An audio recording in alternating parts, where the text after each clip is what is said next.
In the 5 long years, since the sun last rose, the kingdom of Eldoria has known naught but darkness. The eternal night weighs heavy upon the land, a shroud of despair that clings to every breath. Yet, amidst this unyielding shadow, there are whispers. Whispers of a light that could return. Of a relic, ancient and powerful, said to have the strength to bring back the dawn. It is from such whispers that Rowan, a wandering adventurer, steps into the fray. His village, long lost to the cruel tendrils of the eternal night, was consumed in fire and ash, leaving nothing but ghosts behind. Yet Rowan did not fall to despair. He carries with him the sharp edge of vengeance, wielded not only in his heart but in his hand, in the form of a swift and lethal blade. Rowan walks the shadowed paths of Eldoria not for riches, nor fame, but for retribution and a faint glimmer of hope. And so, it begins, this quest for the Dawnstone, the one relic said to have the power to banish the eternal night and restore the sun to the sky. Rowan's journey first takes him to the desolate remains of his childhood home, a village long forgotten, now no more than charred ruins. But there, standing amidst the broken stones and ash, is a figure he never thought he would see again, Garrick, his childhood friend, a headstrong berserker, weathered by years away from the world they once knew. Still breathing, are ye? Rowan's voice cuts through the mist, a smile tugging at his lips, though it doesn't reach his eyes.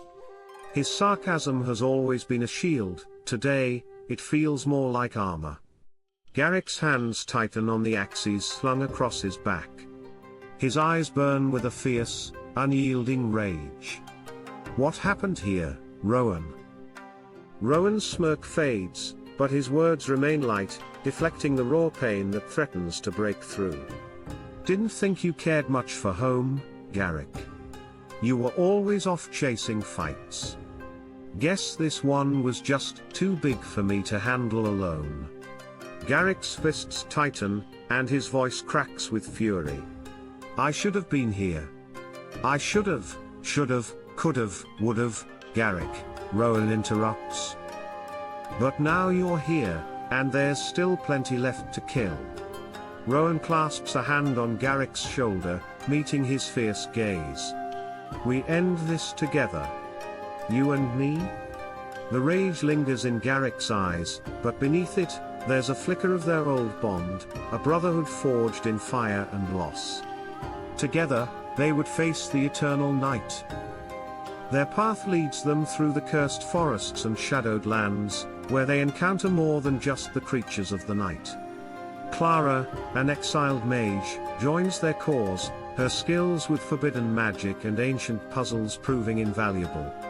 She's quiet at first, but it's clear she holds secrets of her own.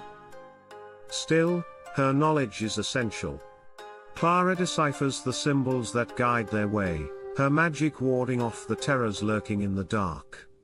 Yet Kain, the veteran warrior who has seen too many battles, keeps his distance from her. He's seen what happens when power is unchecked, and though he's worn down by age, his instincts are as sharp as ever. She hides something, Kain mutters to Rowan one evening by the fire.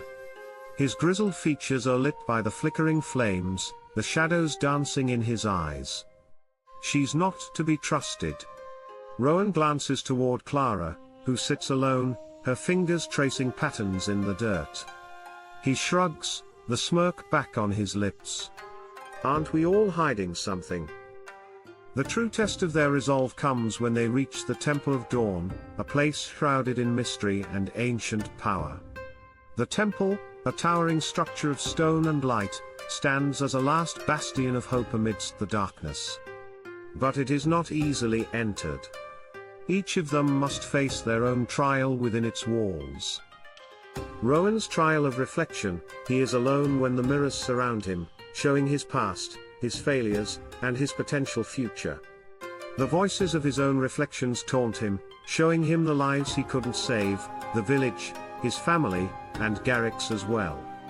His sarcasm falters as the mirrors show him a vision of himself standing victorious, but utterly alone. The trial of unity, the group is tested by puzzles that require them to work together, despite their differences.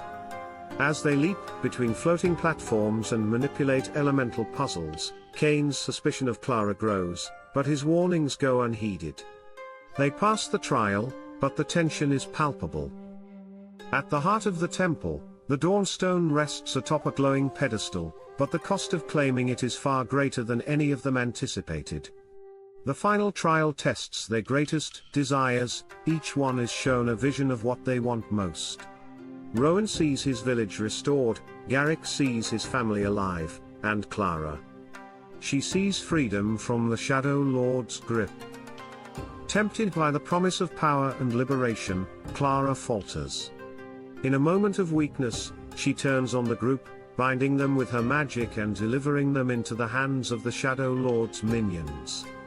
The betrayal cuts deeper than any blade, especially for Rowan, who had begun to trust her, perhaps even love her.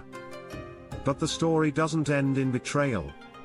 Garrick, whose rage burns hotter than ever, refuses to let Clara's treachery be the final note in their tale. With fierce words and unrelenting determination, he confronts her. He sees through her desire for power and freedom, reminding her that she can still make a choice, that the power she seeks comes with a cost too great. Moved by Garrick's blunt honesty and the bond they all share, Clara makes her choice. She turns against the Shadow Lord, using her magic to free Rowan and the others. Together, they face the final battle. The Shadow Lord, a creature of despair and darkness, looms before them. His very presence saps their strength, feeding on the fear and doubt within their hearts. But Rowan, now resolved, moves with the swiftness of a blade, his sword cutting through the shadows as he leads the charge. Garrick's roars shake the very walls, his axes swinging with relentless fury. Kain, though weary, holds the line with his shield, protecting the others. Lira's arrows fly true, and Clara, now fully committed to their cause, unleashes her magic with devastating force. In the end, it is Rowan who drives his sword into the heart of the Shadow Lord, but not without cost. As the sun rises for the first time in 5 years, Rowan stands at the edge of the forest, looking back at the place where it all began. Eldoria awaits him in the distance, but his thoughts are heavy, filled with the weight of what was lost and what was gained. The eternal night has ended, but the scars it left behind will never fully fade.